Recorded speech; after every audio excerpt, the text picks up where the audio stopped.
York, in a very cold Liberty Harbor, the Statue of Liberty and Ellis Island and others that are in the scene. If you're watching on the American Family Channel, you can see that at afa.net and also on selective cable services across the country. But it's a very cold, miserable day. It warmed up slightly from the deep freeze weekend, and then we've got all that cold weather that's everywhere else is headed to us next. So tomorrow we'll be back down in the single digits with the below zero wind chills as well. In fact, that starts before the evenings even out tonight. But Kevin McCullough, glad to have you with us from our studios in Lower Manhattan. It is AFA Today, and as we hope to every day, we want to make sure that you're in touch with what's going on. And over the weekend, there was some news made, and it was problematic. The U.S. The entire time that it was in the nation of Iraq was doing everything it could to liberate those people and to ensure a safe hold that would be kind of impenetrable by AlQaeda. AlQaeda, of course, being kind of the free world's number one worst enemy, followed closely by Iran and then closely by North Korea and a handful of other problems across the world. This weekend, it did not turn out very well for the people of Iraq because Al-Qaeda is now targeting them again, and we get more in this report. Fighting for their right to praise. Some HISD bus drivers got into trouble with the district for... Wanted to go with the CNN report on Iraq, if we have that. Go ahead and fire. Unrest intensifies in Iraq's volatile Anbar province. Fighting has now gone on for days between security forces from Iraq's Shiite-led government and Sunni militants linked to al-Qaeda. Clashes erupted Monday in the city of Ramadi, west of Baghdad, after troops moved in to take down a Sunni anti-government protest camp. Violence quickly spread to nearby Fallujah. Fighters from the Islamic State of Iraq and the Levant have reportedly taken control of parts of Ramadi, holding territory for the first time, torching several police stations in the area. The group is allied with al-Qaeda, and it is also active in neighboring Syria. Aerial surveillance video from Iraq's defense ministry shows what appears to be airstrikes against those al-Qaeda-linked militants as security forces fight to retake the cities. This is a region with a history of bloodshed. American troops saw some of the heaviest fighting of the Iraq War in Fallujah. This is harking back to previous years where Ramadi and Fallujah were militant strongholds in the insurgency after the 2003 U.S.-led invasion. With growing sectarian tensions and the continuing civil war in Syria, the power of al-Qaeda militants in the province is once again on the rise. All right, so that's a report from CNN over the weekend. And the reason that was important for you to know is that it's not just one city, which is what we were reported on Saturday that it was.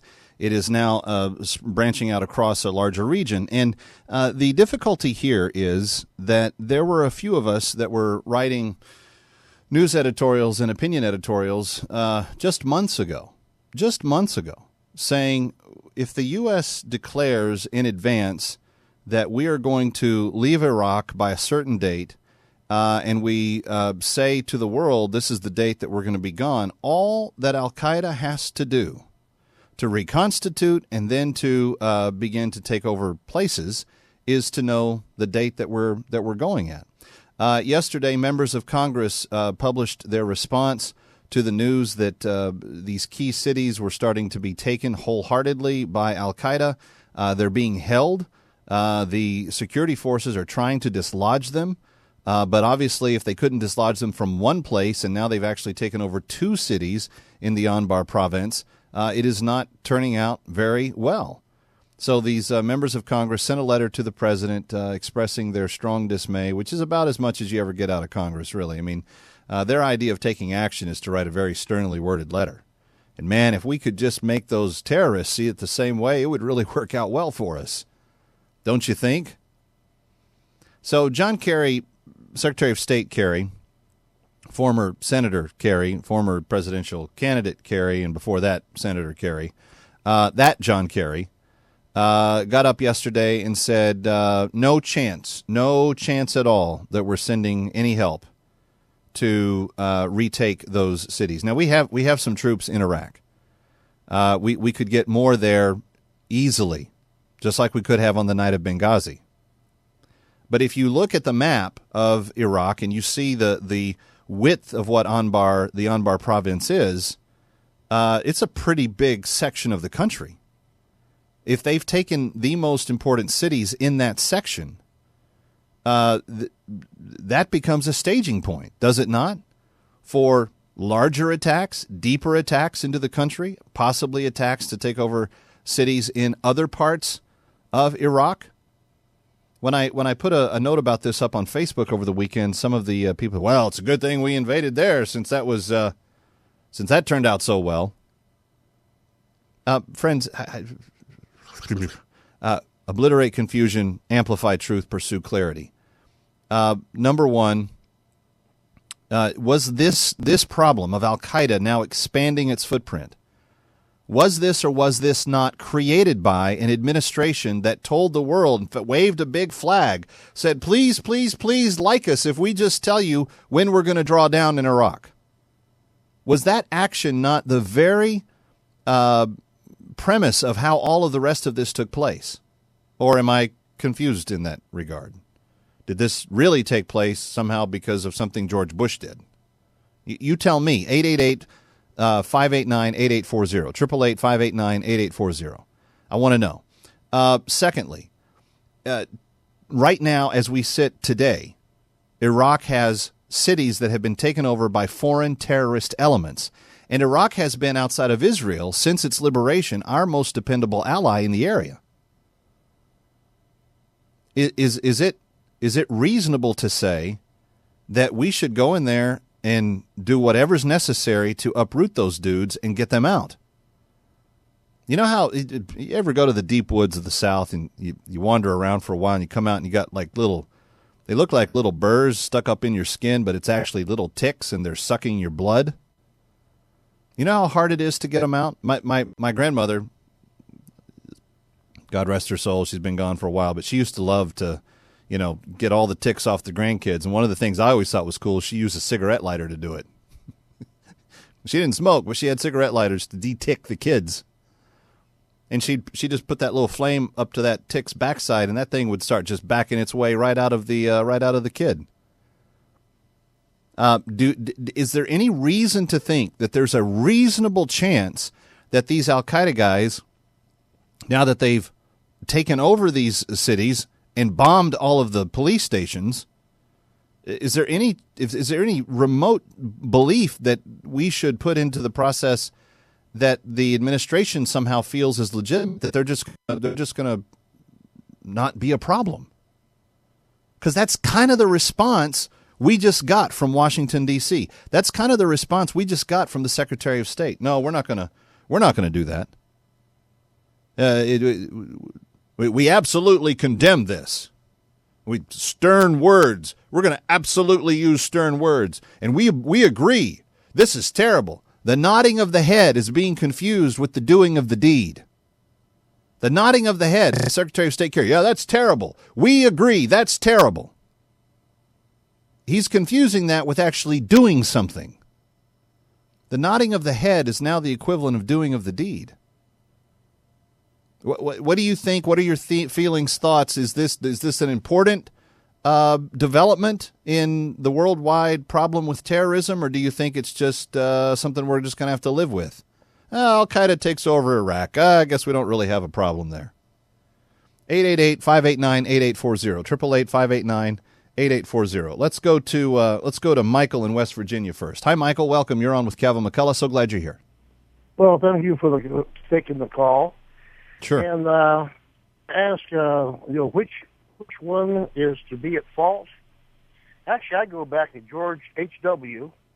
by going halfway, and his son for trying to democratize the people that aren't really there yet, and this clown that's there now that wants everything to be Islamic. So what does this represent to you, Michael? Is this a problem that they've taken those cities over? Is it something we should worry about, or should we just let them do whatever they're going to do? Well, it really goes back to World War II. When we went You're not answering the question. Should we? Well, is this a problem? Should we consider this a problem? I am answering the question because it goes back to World War II. It starts with a yes or no, Michael. No, it's. I can say yes or no. However, may I please state my From your my perspective, point? I would like to know. I don't have all the time in the world, sir, and I'm not trying to be mean. I just need you to get to the bottom line. Are you personally concerned that this has occurred? Let me phrase the question that way. Oh, absolutely. I'm concerned that it happened. But like I said, we made a commitment in 1945 not to let this happen again.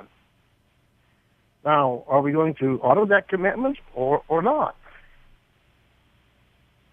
Well, and that's what the congressional representatives that spoke against the president in their letter to him this weekend were irritated by, that we don't seem to be caring about whatever our commitment is, and they seem to believe that that is a problem. Let's go to Toby calling from Arkansas. Hi, Toby. Hey, Kevin. I think we need to take a serious look at the engagements that we have been involved in since the end of World War II, Korea, Vietnam, Iraq, Afghanistan, some other minor things going on in there. But America has been engaged in these no-win conflicts since the end of World War II. I'm a Vietnam veteran. We were over there fighting at the same time that the Chase Manhattan Bank was making big loans to the Chinese government, which was using that money to finance guns and ammunition to the North Vietnamese that were killing American citizens.